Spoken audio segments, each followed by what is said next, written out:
Welcome to the Trump Breaking News Network, your daily source for up-to-the-minute Trump news. Join us today and every day. Here's today's news. This is TBNN. Why Trump's drug addiction task force should freak you out. This post originally appeared on the Fresh Toast. Fresh Toast. The American opiate crisis continues to spiral out of control with no end in sight. And the numbers stagger the mind. More than 500,000 Americans died of drug overdoses from 2000 to 2015, according to the Centers for Disease Control and Prevention. Each day, 91 people in this country will die from an opiate overdose, more than 33,000 a year. And although the opiate addiction epidemic is global in scale, it is uniquely dire in the United States. We account for 4.4% of the global population, and yet we gobble up about 80% of the worldwide opioid supply. Drug overdose is the leading cause of accidental death in the U.S. and opiate addiction is driving this epidemic. In 2015, more than 20,000 overdose deaths were reported related to prescription pain relievers, with another 13,000 overdose deaths related to heroin. About 80% of new heroin users started out misusing prescription painkillers. To put the data in perspective, opiate deaths now surpass the peak in death by car crash in 1972, AIDS deaths in 1995 and gun deaths in 1993. To battle this deadly crisis, President Donald Trump in March created the President's Commission on Combating Drug Addiction and the Opiate Epidemic, an advisory committee designed to review the state of drug addiction and the opiate epidemic and make recommendations regarding how the federal government can best address this crisis. On Friday, the task force will hold its first meeting at the White House, to be live-streamed beginning at 12:30 p.m. EST. Almost immediately after announcing the committee, Trump selected New Jersey Governor Chris Christie to lead it. Clearly, solving America's opiate epidemic will take bipartisan cooperation. This is simply not an issue in which there is much disagreement. Senator Claire McCaskill, Demo, welcomed the news of the task force. Drug overdose deaths, the majority of which are from heroin and prescription opioids, are a national crisis, McCaskill said in a written statement. We'll need the help of Governor Christie, President Trump, and others at all levels of government, from any party affiliation, if we're going to make progress and save lives. But many health professionals and cannabis advocates are wary of Trump's task force. Nearly all the members selected to the committee have spoken out against marijuana legalization, which runs counter to the overwhelming majority of the American people. Christie, an ardent longtime opponent of cannabis regulation, will lead these members. Massachusetts Governor Charlie Baker, former U.S. Representative Patrick Kennedy, Dr. Bertha Madras of Harvard Medical School and North Carolina Governor Roy Cooper. All but Cooper have a record of conflating cannabis consumption with opiate addiction. When you add the fact that Attorney General Jeff Sessions clearly wants to put the brakes on cannabis reform, you can understand the trepidation of marijuana advocates. Governor Christie has 0% credibility on drug policy, Eric Altieri, the executive director of NORM, told Forbes last month.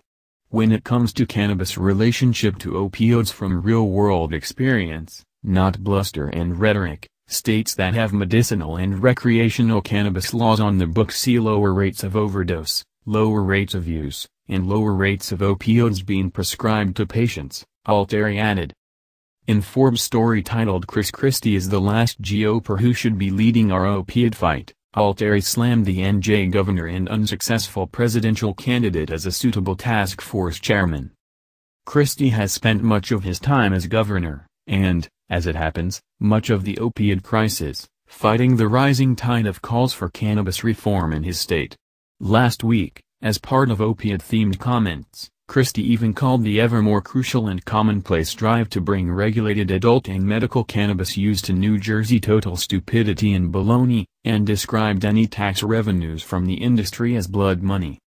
In response, NORM released an open letter to the governor days later, explaining in simple terms how scientific and social research have repeatedly shown that cannabis offers quite the opposite of baloney in the face of opiate addiction. Citing years of evidence-based conclusions, The letter pointed out, it makes no sense from a public health perspective, a fiscal perspective, or a moral perspective to perpetuate the prosecution and stigmatization of those adults who choose to responsibly consume a substance that is safer than either alcohol or tobacco. According to a 2106 survey published in the Journal of Pain, patients suffering from chronic pain report a 64% decrease in opiate use. They also experience fewer negative side effects and say their quality of life is better than what they experienced under opioids. A 2014 study published in JAMA, the Journal of the American Medical Association, revealed that opiate overdose deaths were roughly 25% lower in states that allowed medical cannabis compared with those that did not. Even the National Institute on Drug Abuse disagrees with Christie. According to NIDA, some preliminary studies have suggested that medical marijuana legalization might be associated with decreased prescription opiate use and overdose deaths. Additionally, data suggests that medical marijuana treatment may reduce the opiate dose prescribed for pain patients, and a recent study showed that availability of medical marijuana for Medicare patients reduced prescribing of medications, including opioids, for their pain. The Christie-led task force meets just days after a firestorm over Sessions' desire to crack down on states that have medical marijuana programs in place, defying 94% of the American public. Sessions, who oversees the DEA, continues to mistakenly conflate the opiate crisis with marijuana consumption. The members selected to the Opiate Crisis Task Force appear to share the views of Christie and Sessions. Here is a brief rundown of each member. NJ Governor Chris Christie. As noted above, Christie is one of the nation's leading voices in the anti-legalization movement. Last month, he had this to say about legalization: "We are in the midst of the public health crisis on opiates. But people are saying pot's okay. This is nothing more than crazy liberals who want to say everything's okay." Clearly, his comments run counter to the scientific evidence. Former RI Congressman Patrick Kennedy. Kennedy, a liberal Democrat who has publicly admitted to his past addiction to opioids, benzodiazepines, alcohol, stimulants and cocaine, is affiliated with Project SAM, an anti-cannabis organization. He crisscrosses the country and appears routinely on cable news programs vilifying cannabis legalization. Earlier this year, Kennedy was interviewed by Yahoo News and made the audacious claim that the medicinal use of marijuana was a Trojan horse designed to addict people.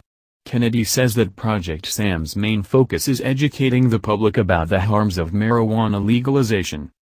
According to Kennedy, marijuana destroys the brain and expedites psychosis. It's just overall a very dangerous drug. In terms of neurobiology, there's no distinction between the quality and types of drugs that people get addicted to.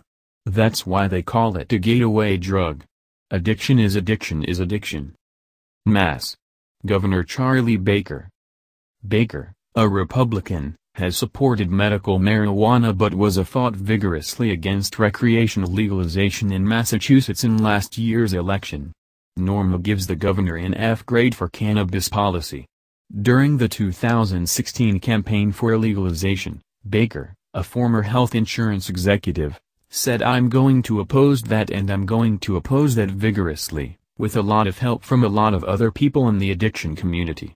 He also believes marijuana use is a significant first step toward addiction to other drugs. The gateway theory has been debunked over and over again. There is no science to support his claim. Last year, he wrote an opinion piece in the Boston Globe headlined "Mass. Should Not Legalize Marijuana," in which he conflated cannabis use to opiate addiction. Bertha Madras, Harvard Medical School researcher. Madras is the former deputy director of demand reduction for the ONCP and is the one non-politician on the task force. She authored a story in the Washington Post headlined "5 Reasons Why Marijuana is Not Medicine" and has fought against rescheduling marijuana. She has called marijuana legalization tragic for our country. NC Governor Roy Cooper. North Carolina Governor Roy Cooper, a Democrat, defeated incumbent Pat McCrory last November. McCrory was an ardent opponent of marijuana legalization. Cooper, so far, has been mum about his position on cannabis. That's the news. Join us here every day. Be sure to subscribe and click the bell. See you next time. This is TBNN.